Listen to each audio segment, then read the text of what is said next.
Ja, ja, also ich habe es ja kaum mitgekriegt. Ich habe ja auch gearbeitet und da waren Mitmanns hier an der Ecke, waren andere. Heißen immer nur Mitmanns, aber der Chef war anders und Servieren war da. Und da kam die Britta, die Servieren zu mir rüber und sagt, Gitti, hast du schon gehört, die Grenze ist offen. Ich denke, die haben ja schön getrunken immer drin. Ich denke, um Gottes Willen, die ist ja schon wieder besoffen. Was soll denn das? Und dann habe ich so geguckt, naja, dann habe ich Feierabend gehabt und dann bin ich nach oben gegangen. Ne? Und dann habe ich aber einen riesen Krach gehört, um 11:30 so auf der Straße. Ich denke, Mensch, hat die Grenze wirklich auf? Das kommt, das war sonst, ach, es war ruhig hier, nachts war nichts mehr. Und da war ein Tumult hier, ein Hin und Her. Und da bin ich den nächsten Tag hier hingelaufen zum Grenzübergang. Nicht die erste Kreuzung hier, die hier ist, nicht die zweite und dann dahinter. Da ist Lidl und da war ja die Mauer und auch der Grenzübergang. Ne? Und da habe ich auch nichts gesehen. Und dann habe ich jemanden angerufen und der sagte, naja, aber ich glaube, gestern war sie offen, ich glaube, die haben sie wieder zugemacht. Aber dann sind sie doch gekommen und ich hatte ja hier schon auch immer ein paar Westler, die so schon gekommen sind. Zum Frühschoppen Sonntag waren immer 3 Mann, 3 Herren, 3 Anwälte waren nicht. Und die sind dann auch gekommen. Zu Ostzeiten habe ich Dienstag, Mittwoch, Schließtag hier gehabt. Ja, das, also eigentlich war das auch vorgeschrieben, musstest du, ne? So, und kurz nach der Wende habe ich das ja auch noch beibehalten. Na, das kannst du jetzt ja nicht mehr machen, 2 Tage zu hier. Das geht eben nicht, ne? Und das mache ich auch nicht. Und da sind wir natürlich auch viel gucken gegangen, natürlich. Man war ja auch neugierig, mal ins Kino gegangen, mal gucken gegangen, was weiß ich, mal auch im Britzer Garten gucken gegangen oder ein bisschen Natur. Wannsee, da war der Mückelsee nicht mehr so interessant, da ist man zum Wannsee gefahren. Ne? Ich sage immer wieder nach der Wende, wenn ich mit dem Auto gefahren bin, habe ich genau gemerkt, wenn ich über der Grenze gefahren bin, was meine Grenze war, ne? Drüben war alles hell erleuchtet und bunt und schön. Und dann bin ich über der Grenze hierher gekommen, da war alles grau und trist und so.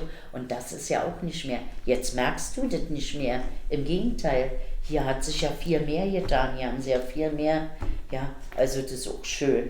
Ja, ja natürlich. Ja, na klar, kamen natürlich viele und hast natürlich auch doofe Sprüche gehört, die das erste Mal hier waren. Und war natürlich auch günstig hier durch die Mauer. War so ein Austausch, weißt du? Wenn die Gäste, die hier kommen sind, das waren nicht unsere Stammgäste. Unsere Gäste sind rübergegangen und die anderen sind hierher gekommen. Ja, aber das hielt nicht lange an. So ein halbes Jahr, dann hat sich das so alles wieder normalisiert, weißt du? Dann kam, ich habe immer noch äh, Leute, die hier kommen, weil sie, ja, die suchen eben so eine alte kleine Kneipe. Ja, Wende, ein Jahr nach der Wende, muss ich sagen, war existenzängstend. Da hat der, das lag natürlich auch daran, weißt du, weil wir das ja nie gewohnt, wir waren gewohnt, volle Kneipe. War ja immer voll, voll, voll und dann auf einmal nicht mehr. Ja, Tag über kaum einer und abends. Och, und man wusste ja nicht, wie lange das anhält. Wie lange bleibt es so.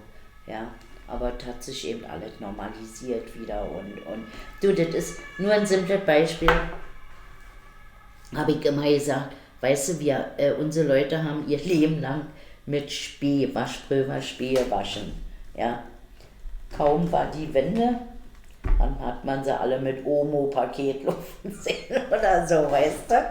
Und sind sie aber auch schnell auf ihr altes Waschmittel wieder zurück, weil sie gemerkt haben, das ist kein Unterschied, ja, auf altbewährte. Aber lustige Begebenheit war hier nach der Wende. Da sind die ja alle rüber und haben ihre 100 Euro nee, 100 Mark abgeholt. Ne? Die Ostler sind ja alle rüber und haben ihre 100 Westmark abgeholt. So, und das war ja hier, ich sage dir, jeder konntest da abends gucken, jeder kam rein. Das war so mit so einem Kofferradio, das hat 99 Mark drüben gekostet. Das war so ein großer Kofferradio, so ein großes Kofferradio mit einem Kassettenteil dran. Alle hatten das gleiche Ding mit den Kassen, da wusstest du genau, wo sie herkommen. Da haben wir schon immer Wetten abgeschlossen, ja. Das war zum Beispiel ein lustiger Teil. Das fand ich sehr, sehr lustig. Also ich bin zufrieden, dass die Mauer weg ist, muss ich sagen. Ich bin zufrieden, dass sich das alles so zum Guten gewendet hat, dass es ohne Blutvergießen abgegangen ist, eine Revolution. Sag mal, mit Blutvergießen ist nicht alles gut. Aber was mich stört, das ist immer noch irgendwie eine Grenze zwischen Ost und West in manche Köpfe. Es geht nicht raus. Wa? Das ist doch, was weiß ich, wenn ich zum Beispiel verreise. So, dann sind da welche und sagen, ja, wo wohnt ihr denn? Ja, am Alexander, in Mitte, in Berlin. Wohnen da, in Mitte. Ist das Ost oder ist das West? Sag nie, das ist Ost. Ach so. Und die waren noch nie im Osten oder so. Das ist vollkommen beschränkt, ja.